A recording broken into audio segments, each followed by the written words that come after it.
Bom dia, boa tarde, boa noite. Sejam bem-vindos ao episódio 5 do Pimentel Cast. Meu nome é Ronaldo Xavier e estou aqui com a doutora Thaís Queiroz, que vai apresentar nossa convidada. Muito bem, gente. Hoje nós estamos com a doutora Francisca Leite, conhecida como Chica Leite. Doutora Chica, que é também candidata a desembargadora pelo 5º Constitucional do TJPB. Doutora, a gente quer dizer que é uma satisfação ter a doutora aqui presente no nosso Pimentel Cast hoje. Boa tarde, doutora Thaís. Boa tarde, doutor Ronaldo. Boa tarde todas e todos os ouvintes desse programa. Já agradecendo pela oportunidade de estar aqui conversando com vocês sobre o 5º Constitucional da Ordem dos Advogados do Brasil, seccional da Paraíba, que vai fazer uma escolha para desembargador ou desembargadora do Tribunal de Justiça do Estado da Paraíba. Muito obrigada por essa oportunidade, repetindo. Pois, doutora, como uma primeira pergunta, a gente queria mais saber como foi sua trajetória até a candidatura do 5º Constitucional. A minha trajetória vem de origens muito simples. Eu sou uma pessoa de família pobre. Meu pai era servidor público federal, minha mãe dona de casa. Eu sou filha única.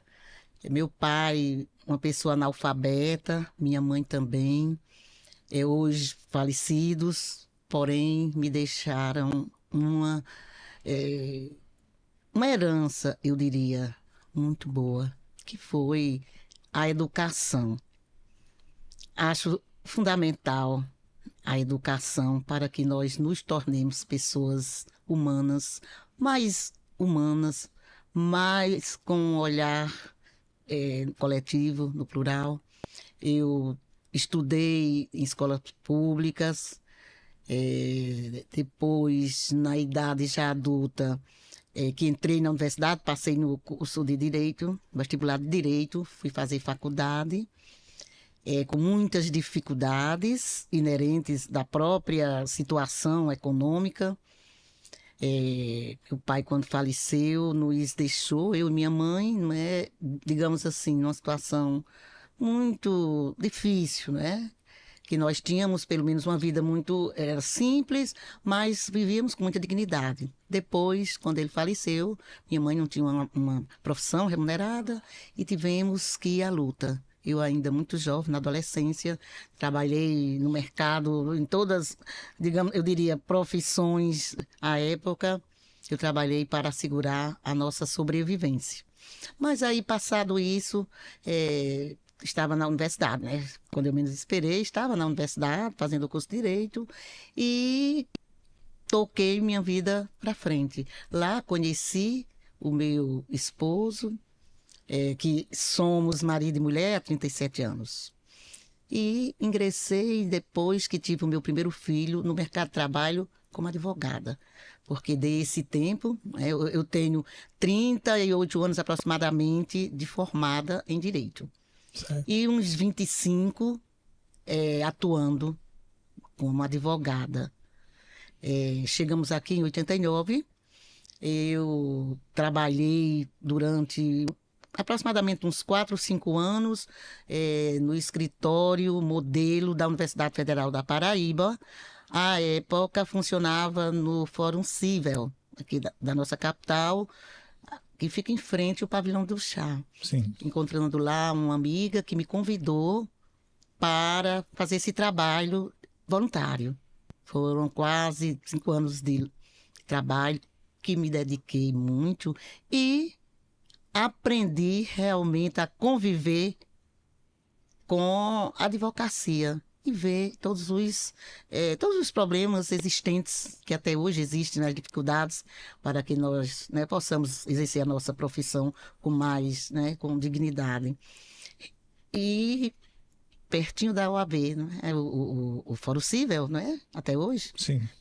Funciona um anexo lá. Eu passava na OAB.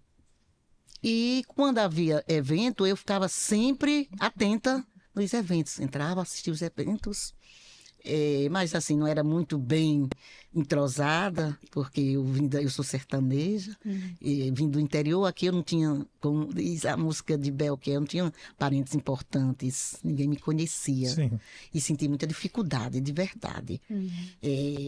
Ficava lá na UAB, que era doutor Ronaldo, doutora Thaís, um ambiente majoritariamente masculino. Sim. O que me dificultava também a convivência, porque nós vivemos numa sociedade machista. Não é isso? A estrutura da nossa sociedade, não é? É machista, é racista, tem esses problemas sociais que a gente se depara diuturnamente. E não tinha, assim, com quem conversar. Eu sempre digo que ninguém me dá R$1 de cabimento. Eu ficava ali, mas nunca desisti. Eu sou, até hoje, né, eu sou muito resiliente. E todo evento que havia na OAB, eu participava. E ali, o tempo foi passando e aí foram notando mais a minha presença. Sim. E daí, eu conheci pessoas que tornei minha amiga mais próxima e as portas foram se abrindo até ser convidada para participar da parte administrativa da OAB, digamos assim, da parte política da OAB. Sim. Participei da comissão das prerrogativas da advocacia. À época, o doutor Márcio Maranhão era o presidente, trabalhei com ele muito tempo e prestando esse trabalho atentamente.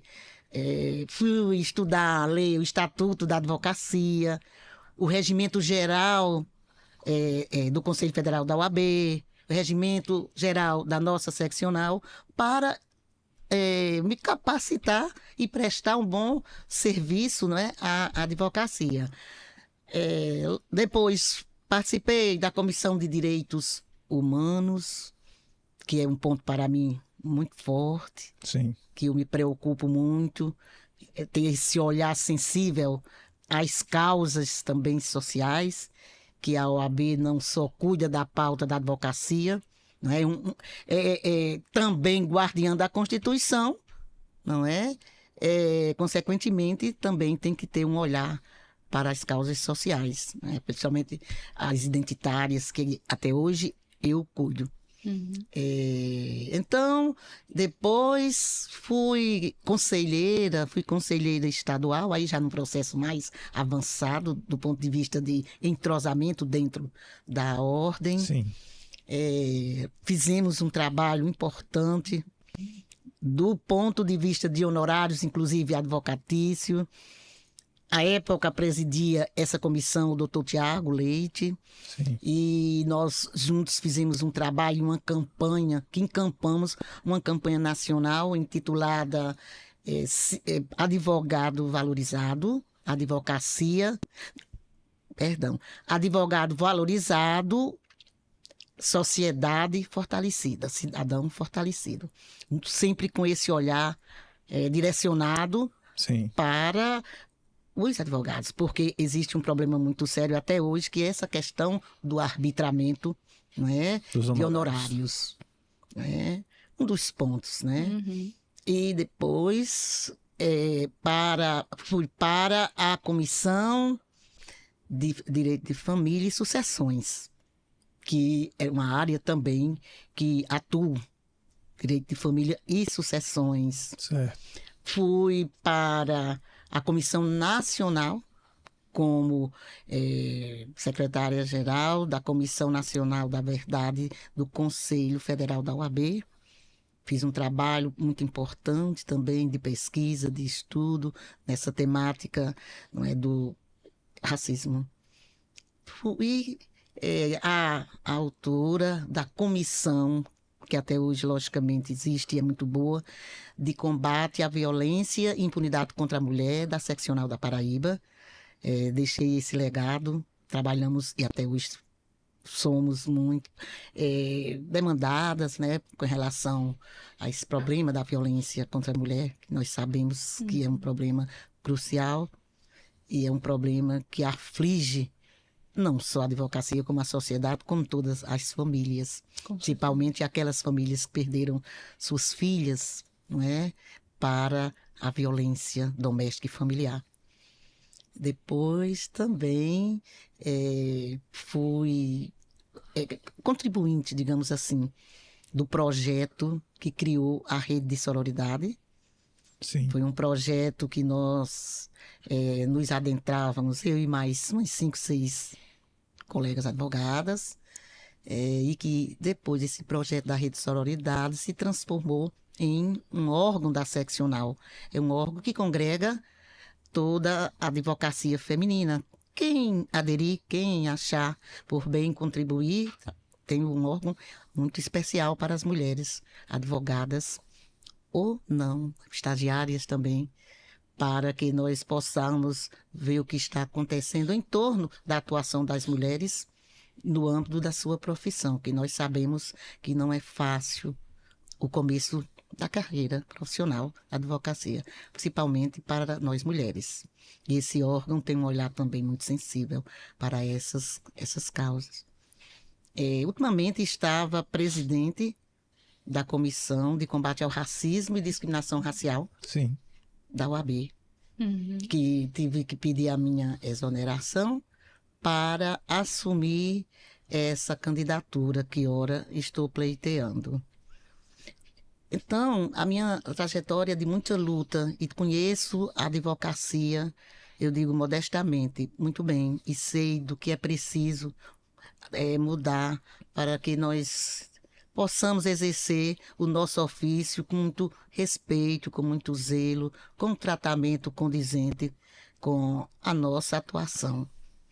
E também atuei como parecerista jurídica e consultora jurídica da administração do município, na Controladoria Geral do município, como parecerista jurídica, fazendo os pareceres advindos da municipalidade, vendo, estudando, pesquisando o que havia de melhor para cuidar da municipalidade.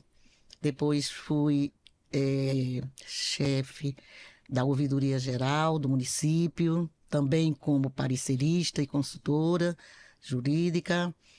Fui também consultora e assessora da Secretaria de Transparência Pública, todos órgãos extremamente importantes do município. Sim.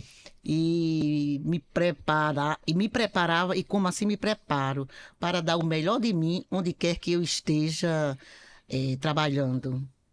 E a minha vida foi sempre de luta, foi sempre buscando a justiça, buscando transformar aquilo que incomoda para a advocacia e a sociedade em algo realmente, eu diria, melhor.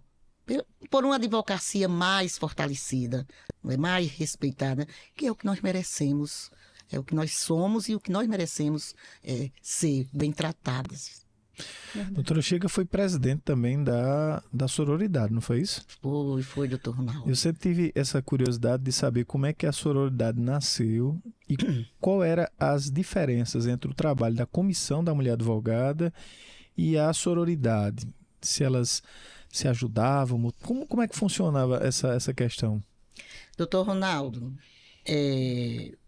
a Rede de Sororidade Sim. nasceu de um projeto nosso, das Sim. mulheres, para dar uma assistência maior à mulher, no que diz respeito, comparando com a Comissão da Mulher Advogada. Sim. A Comissão da Mulher Advogada cuidava mais especificamente da atuação tão somente como advogada, como a mulher advogada. Certo.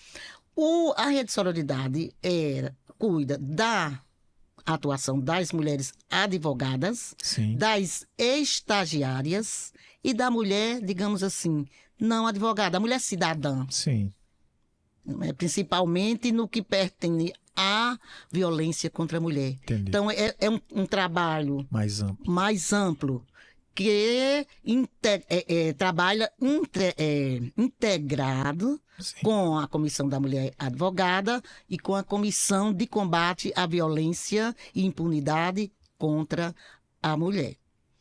Entendi. Quando nós criamos esse projeto, nós, posteriormente, concluído o projeto, eu apresentei, eu vou falar nós apresentamos, para não Sim. ser individualista, porque é um projeto que agregou e passou por muitas mãos, por muitas cabeças. Então, nós apresentamos esse projeto ao Conselho Pleno da Seccional Sim. para aprovação. E esse projeto foi aprovado. Criando assim o órgão, que agora é um órgão da OAB, com o mesmo status quo da ESA e da Caixa de Assistência. Interessante. É um trabalho muito importante, muito especial para as mulheres advogadas, estagiárias e as mulheres cidadãs, Sim. não é, da sociedade que nos procura, que procura a Rede Sororidade para ajudar, não é, nas agruras, não é, na vida das mulheres. Entendi. Em linhas gerais, doutor Ronaldo, doutora Thaís, é isso, mas claro que sem muito aprofundamento. Sim, muito bem. Muito bem, doutora. Doutora, a senhora acredita que há um racismo estrutural dentro do judiciário, mais especificamente no judiciário da Paraíba? Doutora Thaís, o racismo, ele é estrutural. Nós não podemos esquecer que houve um período tenebroso da nossa história, foi a escravidão, Verdade. que contribuiu para o racismo ser imperante na nossa sociedade. E claro que as instituições, elas são formadas por pessoas. E, consequentemente, existe o racismo institucional. Existe um racismo não só no Poder Judiciário, como na nossa instituição OAB. Isso é fato. Existe um racismo muito claro, muito óbvio. Que eu, inclusive, digo sempre. Se nós formos realmente bem honestos conosco, nós sabemos que essa pauta deve ser relevante, deve ser importante, devemos debater sempre. Porque depois de século, não diria um século, mas de muito tempo da existência do 5º Constitucional, pela primeira vez na história da instituição, uma mulher negra é candidata para essa escolha. A primeira vez. E eu tenho certeza absoluta que não é por ausência de qualidades suficientes para exercer o cargo. Eu atribuo ao racismo institucional, que exclui, que deixa as pessoas pretas fora dos espaços de decisão, fora dos espaços de poder. Isso porque eu estou muito feliz por essa representatividade nesse momento. Inclusive, a minha, digamos assim, o meu nome foi quase uma imposição de um coletivo de amigas advogadas e de amigos advogados que acharam por bem e acharam ideal para esse momento eu participar dessa escolha. Eu confesso, doutor Ronaldo, confesso, doutora Thaís, que eu não queria. Eu não queria, porque eu nunca sonhei, e eu sou bem honesta, estar nessa posição. Não por me achar incompetente, mas porque não deu tempo nem eu sonhar ser juíza de 1º grau, imagina, desembargadora. Porque o racismo não só mata as pessoas, o racismo mata os sonhos. E não deu tempo para sonhar. Aí agora, o que eu não sonhei no passado tá sendo real para mim conviver com essa candidatura, uma escolha da advocacia do meu estado. Eu me sinto feliz só em ter me escolhido. Eu conversando com uma amiga minha, e ela dizia para mim: Chica, continue, agora é seu tempo de sonhar, agora é realidade. Você está nessa escolha.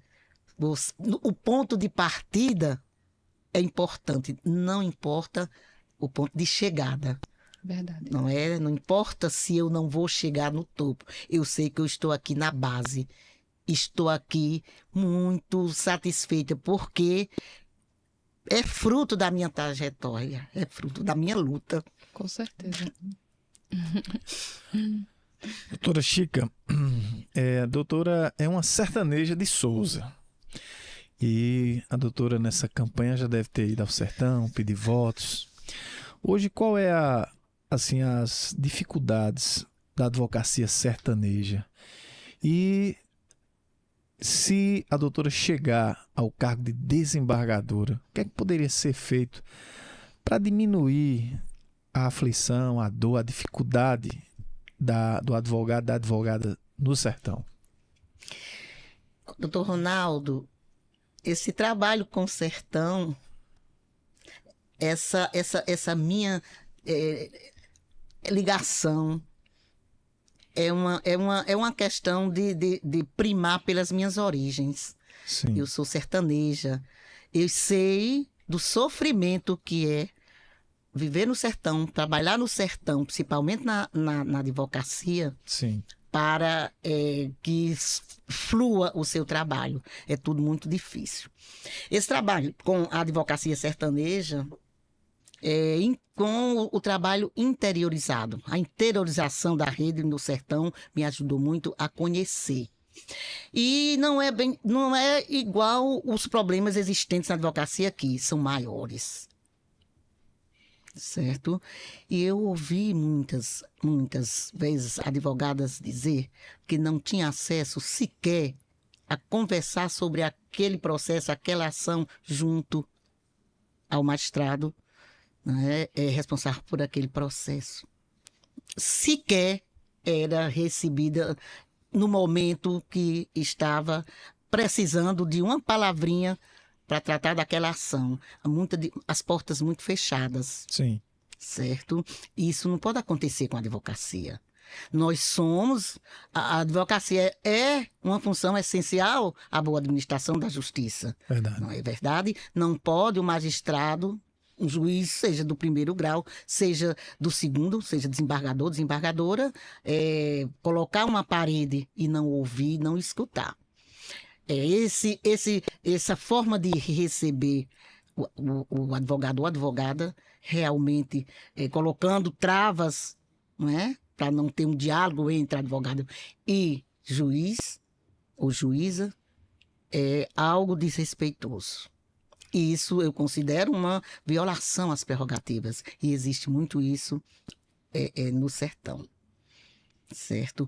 Nesse momento, esse momento atual, eu ainda não fiz a caminhada pelo sertão, porque eu deixei ver tudo que ia acontecer a partir da minha inscrição. Antes eu era pré-candidata, mas eu não viajei. Outras candidaturas caminharam já, né? Sim. Já fizeram várias viagens pelo sertão. Mas o fato também de eu não fazer ainda as viagens não me deixa, digamos assim, sem saber o que está acontecendo. Entendi. Na advocacia. Eu sei de todas as dificuldades, do tratamento com os advogados, com as advogadas, a forma como o juiz ou a juíza trata os advogados quando é contrariado em um debate em audiência, bate na mesa e manda calar, porque senão é tipificado como desacata a autoridade. Qualquer contrariedade é sempre dessa forma, a mais abrupta possível.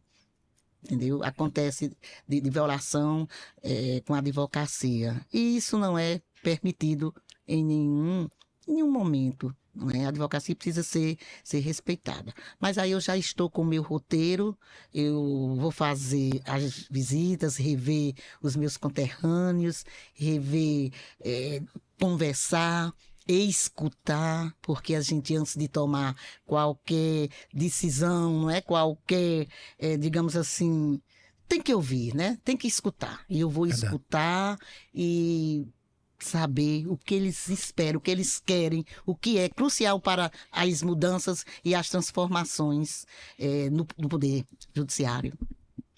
Muito bem. Muito bem, doutora.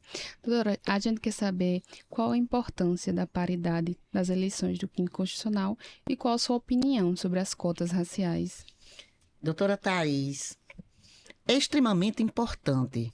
É de um relevo imensurável a paridade. Porque nós somos iguais. Nós não podemos admitir que a igualdade fique só no papel. A gente tem que trazer, não é, essa efetivação do direito entre homens e mulheres ser igual. Porque antes da paridade, a lista sextupla era composta só por 6 homens. Geralmente. Somente, salvo engano, 3 ou foram 4 mulheres participaram dessa escolha. Certo. Somente uma mulher foi compor a lista sexta, que ficou na sexta. O Quinto Constitucional, nunca uma mulher foi escolhida. E nunca uma mulher negra participou. É aí que eu digo que a questão racial, né, essa questão das cotas, é extremamente importante. Sim. Para que se busque uma igualdade, né, tanto de gênero quanto de raça. Uhum. Nós precisamos urgentemente avançar nessa direção.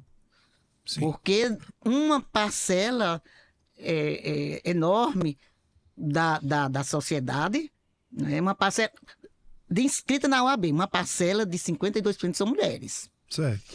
26, eu não gosto de trabalhar com números, possa ser que eu diga algum número equivocado, mas aproximadamente uns 26% desses 52% Sim. são pessoas pretas. Então, as pessoas, né, têm que enxergar melhor essa questão racial dentro da nossa instituição. Sim. Né? Precisamos avançar, porque estamos ainda desigualmente, sabe, está desigual demais. E desigualdade é sinônimo de injustiça. Entendi. Doutora Chica, existem alguns colegas advogados que chegam a se opor à existência da OAB. Dizem que a OAB funciona de forma... não deveria existir, parece com um sindicato, não chega a dizer até que não serve para nada.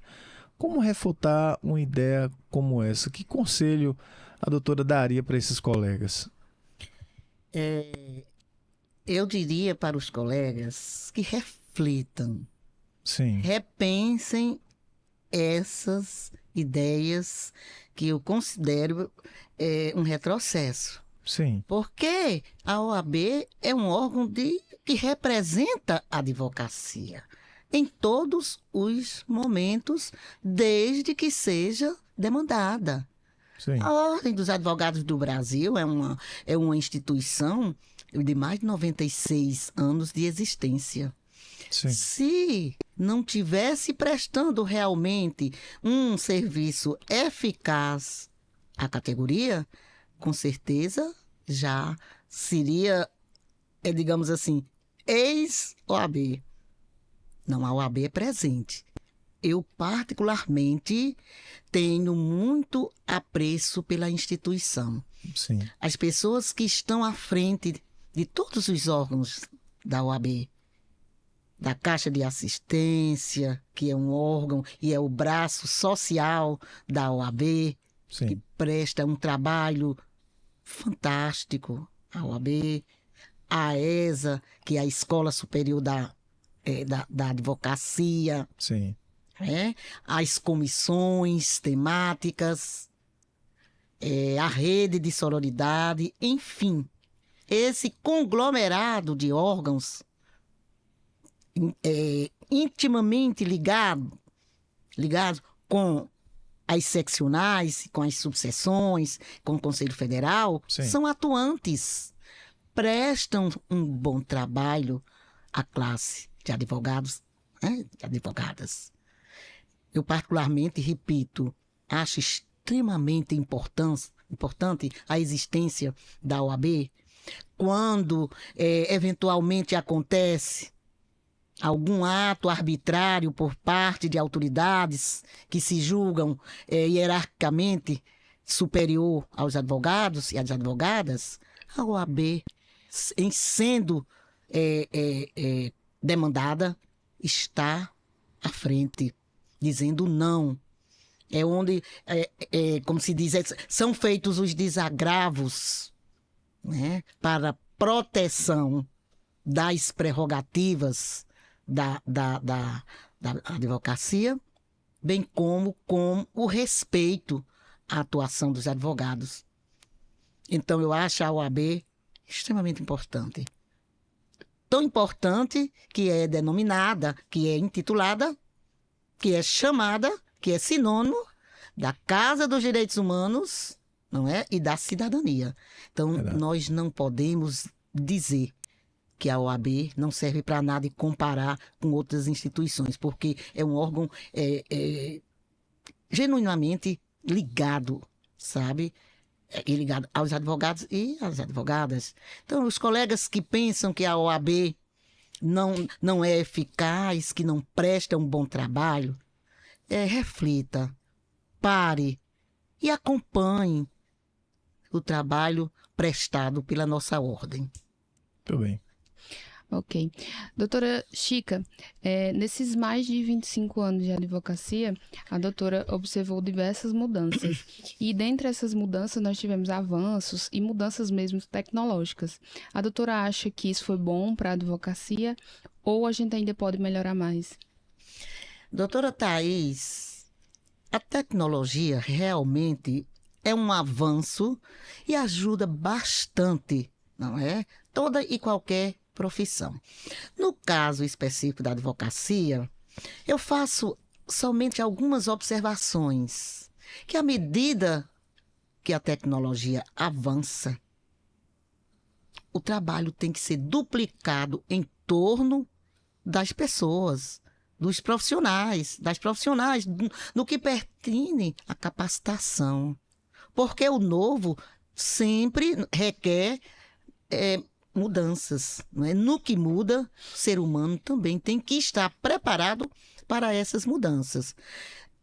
Eu vi e assisti muito de perto quando houve a implantação do PJE, do projeto, do processo judicial eletrônico, a evasão de advogados e advogadas da profissão. Não porque acharam que não ia servir, que a tecnologia iria atrapalhar, porque não se achava capacitado. Porque foi algo que chegou assim, parecia um dilúvio, de repente. Faltou uma certa sensibilidade, certo? Para que esse processo tivesse sido de forma mais gradual, que desse um tempo para capacitação. Eu lamentei muito, principalmente na minha geração, por exemplo. Sim. Não é que a gente vem da máquina de escrever, da máquina de datilografia. E já foi um avanço quando partimos para trabalhar através da informática, né? Computador. Mas a tecnologia foi avançando muito. Nós estamos agora com uma tecnologia bem diferenciada, que é a TI, né? Sim. Não é isso? Então, se não houver um investimento humano, do ponto de vista de oferecer as condições para que todos acompanhem esse avanço, aí eu pergunto, para quem vai servir essa tecnologia se as pessoas vão se afastando porque não têm as condições de absorver, não é? Essas plataformas. Mas a tecnologia é muito importante, mas é preciso também ver o lado humano. Capacitação é a palavra de ordem. Muito bem. Doutora Chica, a nossa Constituição diz que todos são iguais perante a lei. Eu queria tratar desse tema, acesso à justiça. Será que brancos e negros, homens e mulheres, pobres e ricos, na prática têm o mesmo acesso à justiça? Essa é a primeira pergunta. E dentro dessa perspectiva de acesso à justiça, como é que as custas judiciais ajudam ou atrapalham esse processo de acesso à justiça? Doutor Ronaldo, eu até que gostaria que a minha resposta, a primeira, se negros, né, brancos, pobres, ricos, fossem iguais na efetivação dos direitos, como assim a nossa Constituição estabelece. Verdade. É preciso que a gente tire do papel. Não há essa igualdade. Há uma desigualdade social, racial, de gênero, abissal. E a desigualdade gera injustiça. Gera injustiça. Fica muito distante de quem, digamos assim, busca a justiça, tem um poder econômico elevado, pagar um profissional, não é? Que cobre a altura do seu trabalho, que eu não digo cobra caro, cobra de acordo com o que vai investir do seu conhecimento. Verdade. Não é? Então, o cidadão pobre não vai poder pagar um advogado para defender o seu direito nas suas complexidades. E, passando para as custas da justiça, é a mais alta. As custas são altas. E as custas altas, será que gera justiça ou injustiça? Eis a questão. Eis aí a provocação. Então, é preciso que se veja, né? Custas altas geram injustiças. Porque nós temos, vamos supor, aqui um exemplo, as defensorias públicas, que são abarrotadas, não é? De ações, de processos da classe baixa, das pessoas vulneráveis. E como dizia Rui Barbosa, justiça tardia também é injustiça. Verdade. Não é? Quando se paga um advogado ou uma advogada, há mais possibilidade. Não é que tudo também vai ser célere, porque já se depara com um poder judiciário abarrotado também de processos que dificulta, Sim. não é? As decisões serem ágeis. Mas para as pessoas menos favorecidas, a situação é pior. É terrível. E nós temos que ver com muito zelo, com um olhar sensível para as melhorias que temos que fazer na nossa sociedade, no Poder Judiciário, para que tudo corra, pelo menos se aproxime, não é? Da justiça. Que façamos justiça. Sim. Muito bem. Doutora Chica, como a doutora avalia o estado atual do judiciário da Paraíba e do Brasil? Olha, o poder judiciário, eu tenho, assim, um respeito enorme, certo? São eu diria, casos pontuais, né, que acontecem que deixa muita insatisfação. Mas, por assim ser, eu não desacredito. Mas eu preciso também dizer que o Poder Judiciário ele não pode ser um ativista com relação a determinadas decisões. Né? Tem que buscar sempre a justiça. Cada caso tem as suas peculiaridades. Certo. Não é isso?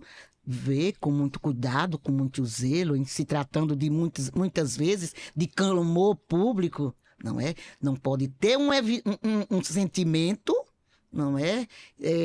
De achar que vai agir de acordo com os seus, com as suas convicções. Não deve ser assim, certo? Eu acho que o Poder Judiciário aqui e no Brasil, certo?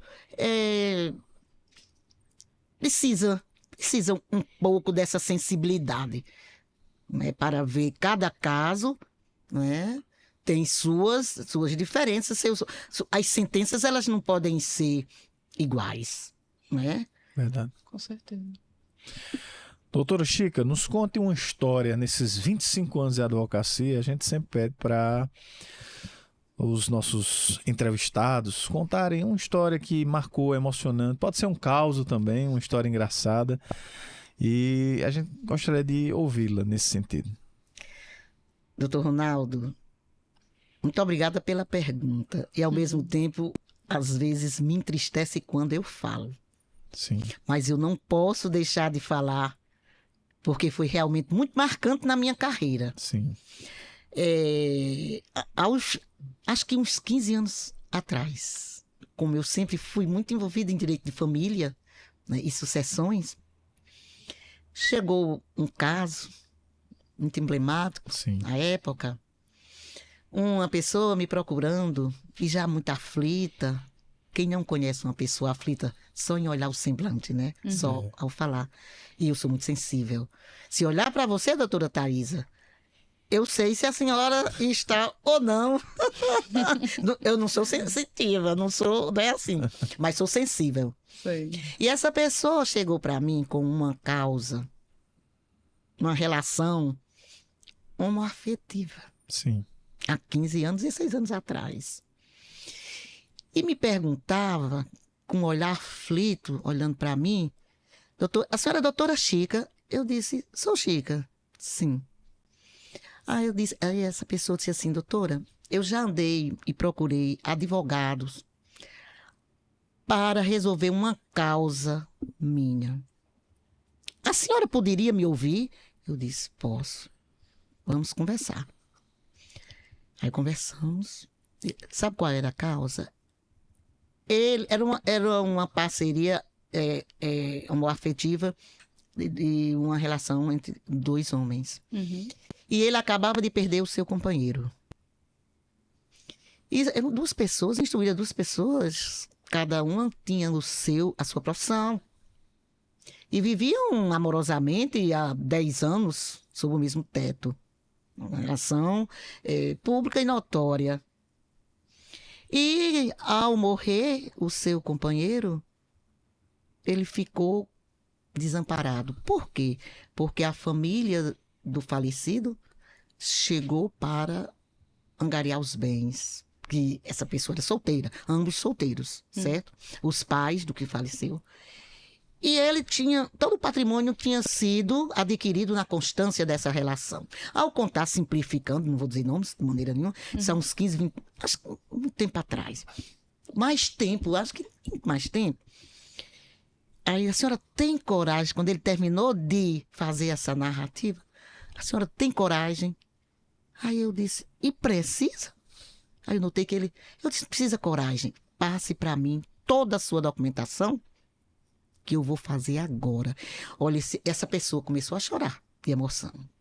Ele disse, porque eu passei por 4 ou 5 advogados, nenhum quis, todos rejeitaram, porque eu digo, mas sob qual alegação? Que não existia como, não poderia dividir bens, nem pensão, nem nada. Porque são dois homens, e a Constituição diz que o casamento é homem e mulher. Eu fui dizer que era casado, não aceitaram. Eu disse, você vive em união estável, sim. Aí ajuizei a ação, pedi o reconhecimento da união estável, cumulado com a dissolução, pedido de pensão e partilha de bens. Ajuizei. Primeiro despacho foi uma magistrada se averbando de suspeita porque era evangélica. Então, aí foi redistribuído o processo. Aí foi para outra vara de família.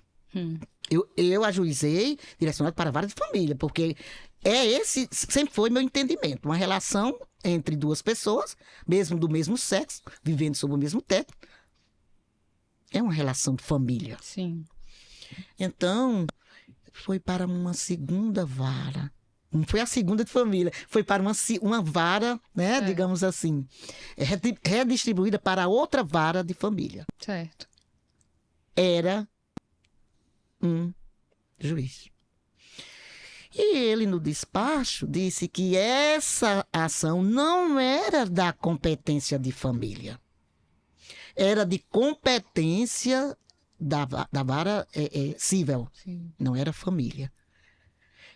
E esse processo, gente, foi redistribuído umas 3 vezes. Aí, da vara de civil, aí falou... primeiro foi de novo para uma família, que foi para a civil. Chegando na civil... Isso é um processo físico. No físico. Há uns 15, 20 anos, eu acho, atrás. Processo físico. Então, quando chegou na vara de civil, aí o juiz não entendeu o que havia ali. Aí meu trabalho foi todo de água abaixo, porque o juiz entendeu que havia ali uma relação de trabalho.